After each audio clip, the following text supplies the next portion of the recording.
Moskvan демилгеси менен 13 октябрда Астанада Кыргызстан, Тажикстан жана Орусиянын президенттеринин үч тараптуу жолугушуусу болуп өттү. Президенттер эмне жөнүндө сүйлөшкөнү тууралуу толук маалымат жок. Бирок Садыр Жапаров менен Эмомали Рахмон Путиндин көзүнчө айтыша да кетти деген кабарлар бар.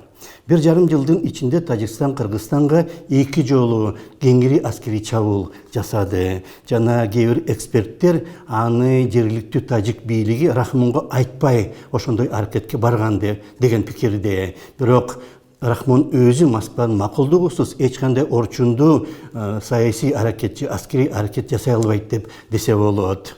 Эгер андай бейбаштыкты жергиликтүү тажик бийлиги жасаган болсо, Рахмон Астанада такыр башкача сүйлөйт эле.